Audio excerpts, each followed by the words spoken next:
ایک مسئلہ آپ سن لیں. عموماً ہمارے یہاں ہوتا یہ ہے کہ آدمی جب بڑوں کو دیکھے ہوتا ہے تو سوچتا ہے کہ چھوٹا والا کیا کرے گا. اعلیٰ حضرت عظیم البرکت یعنی امام محمد رضا خان ہمت رضوان،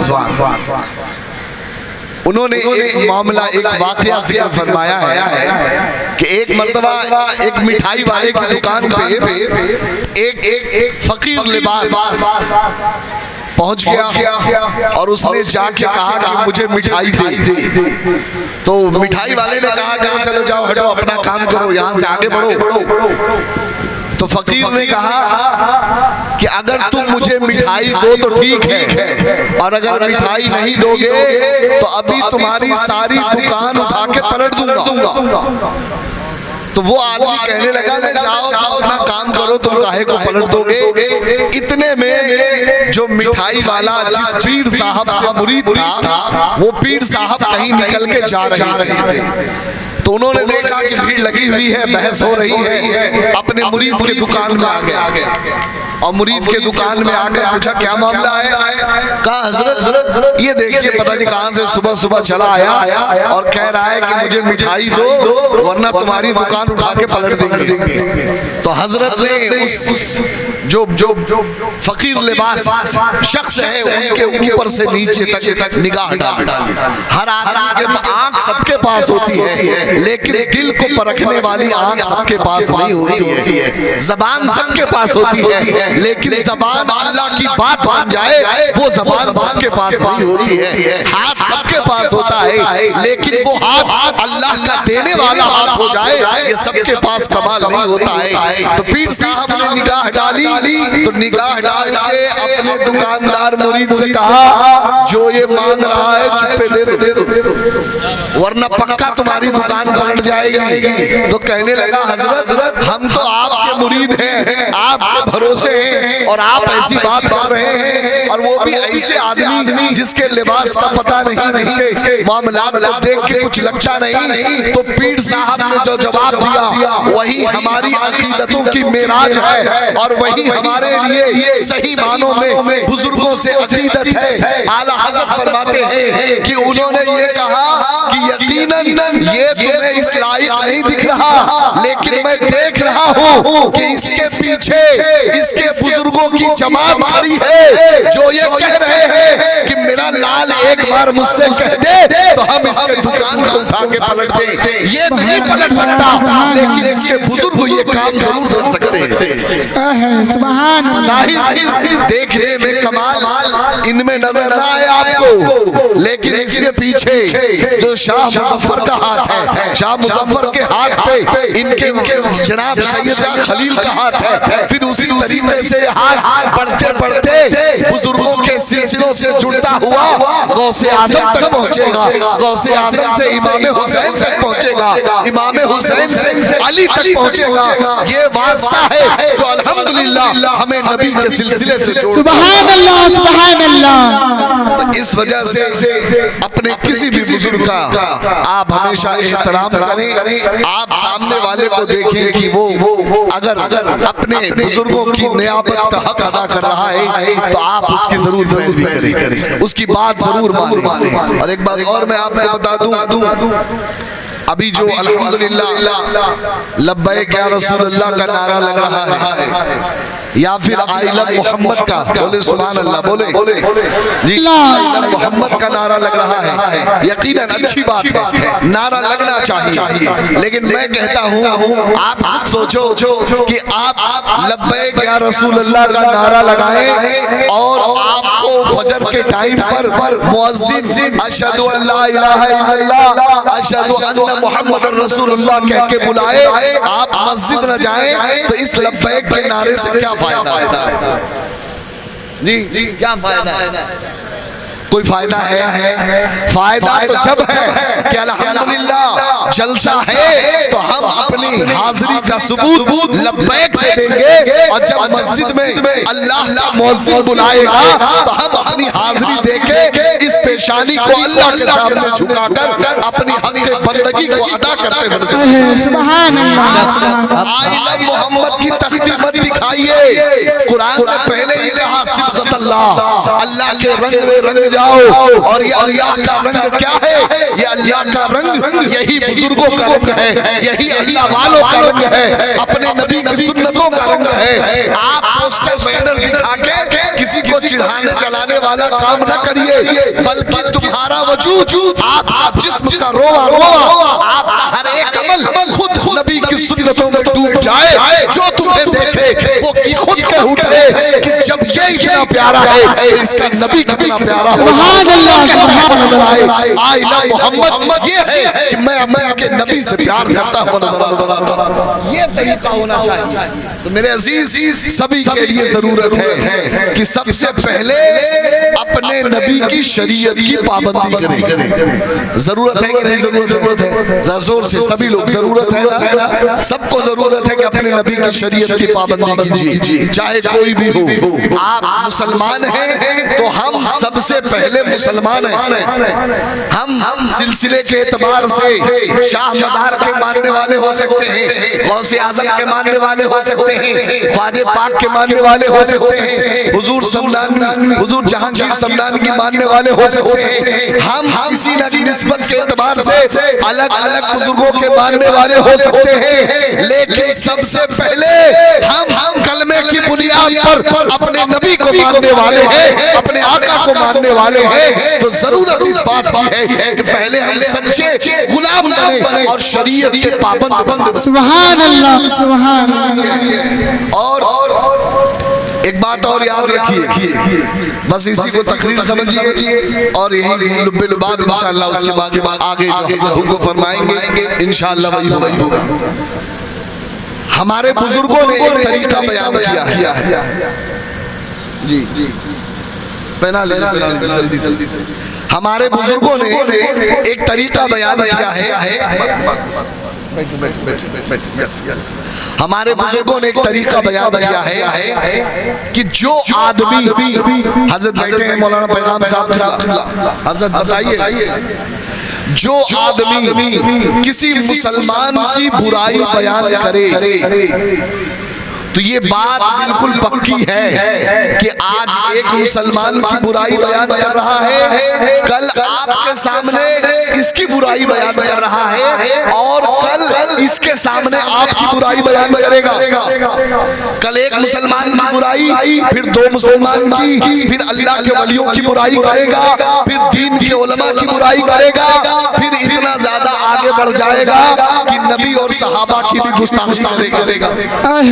ایک مسلمان کی عزت, غور سے سنیے, سیاستہ یعنی حدیث شریف کی جو چھ صحیح کتابیں اس روئے زمین پر ہیں, اس میں سے ایک کتاب ابن ماجہ شریف ہے, اور میرے نبی کی حدیث پاک ہے, او کما قال نبی علیہ السلام, کیا حرمت المسلم الواحد ارجح من حرمت القبلہ, کہ ایک مسلمان کی عزت خانہ کعبہ سے افضل ہے.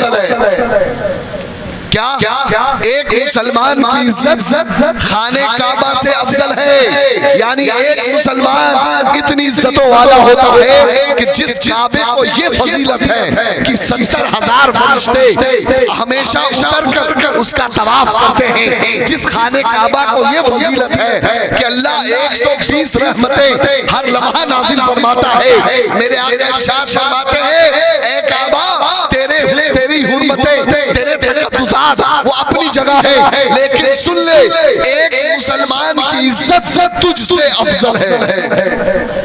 خانہ کعبہ سے افضل ایک مسلمان کی عزت ہے. میرے نبی نے یہ نہیں فرمایا کہ وہ یہاں جنگی گنج کا رہنے والا مسلمان ہو, یا بریلی کا رہنے والا مسلمان ہو, یا پھر وہ الہ آباد کا رہنے والا مسلمان ہو, انصاری ہو, پٹھان ہو, جلہا ہو, شیخ ہو, سید ہو. میرے نبی نے یہ نہیں فرمایا وہ شاہ مدار کا ماننے والا ہو, وہ غوث اعظم کا ماننے والا ہو, وہ خواجہ غریب نواز کا ماننے والا ہو, شاہ منور کا مت والا ہو, صاحب شام کا ماننے والا ہو. میرے آقا نے نہیں فرمایا بس ایک مسلمان وہ جو مجھے مانتا ہے، اللہ کو ایک مانتا ہے، نبی کی شریعت پہ ایمان رکھتا ہے، قیامت پہ ایمان رکھتا ہے، مرنے کے بعد اٹھائے جانے پہ ایمان رکھتا ہے، وہ ایک مسلمان، اس کی عزت خانے کعبہ سے افضل ہے۔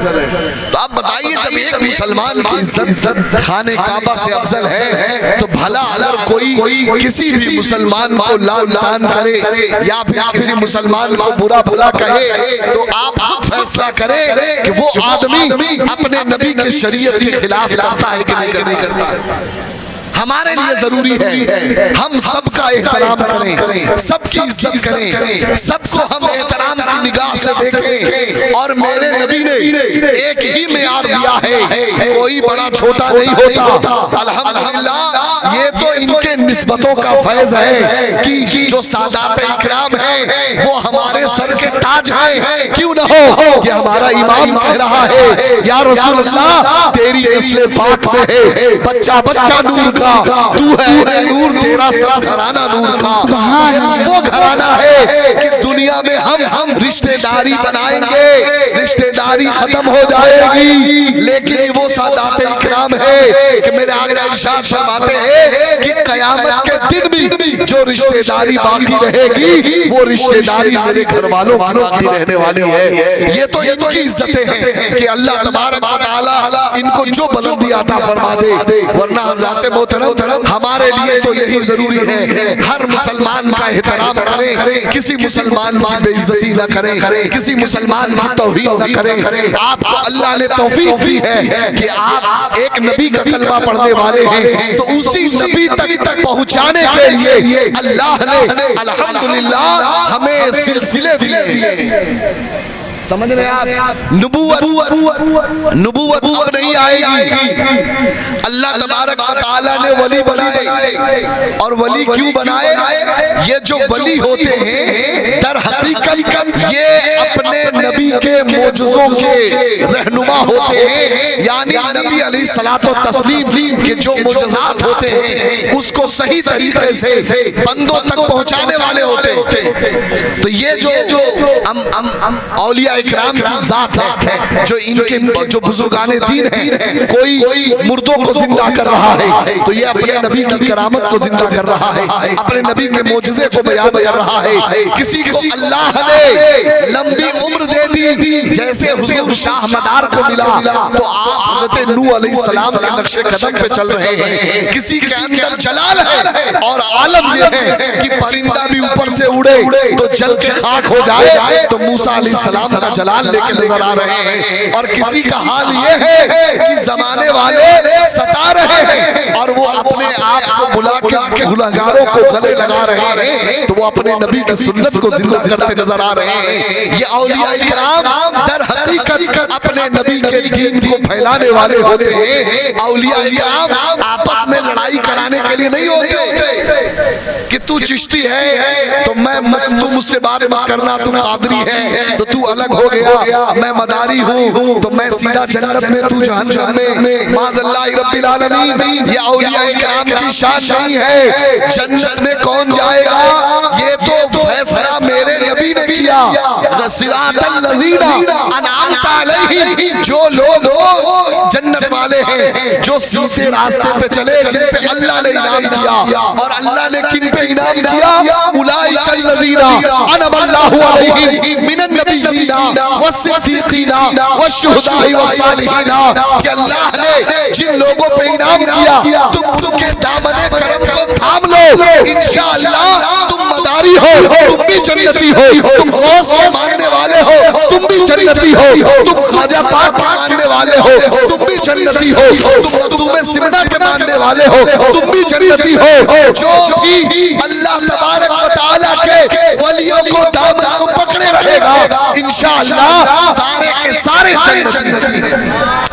اور اللہ نے آپ پہ کرم کیا ہے کہ آج حضور سید حسام الحق رحمت اللہ تعالی علیہ مانک پور شریف کے فیض کو آپ کے دروازے تک لا کے پہنچا دیا، اور آج حضور سید شاہ حضرت علامہ مولانا مظفر صاحب قبلہ آپ کے روبرو حاضر ہو کر اسی سلسلے کا فیض بانٹنے کے لیے حاضر ہوئے ہیں تاکہ کل قیامت میں اگر ہمارے عمل کام نہ آئے تو کم سے کم ہم اتنا کہہ سکیں کہ مولا کچھ کام نہ آیا تو کوئی بات نہیں، ذرا یہ بھی تو دیکھ لے کہ ہم ایک دن تیرے نبی کے بیٹوں کے ساتھ، تیرے مقدس ولی کے ساتھ، تیرے مقدس ولی کے ذکر میں ہم بیٹھے تھے، وہ رات ہماری کام آئی کہ نہیں کام آئی؟ اللہ کی ذات پہ یقین ہے، عمل کام نہ آیا لیکن انشاءاللہ یہ بزرگوں کی محبت کام آئے گی اور یہ بزرگوں کی محبت ہمیں کامیاب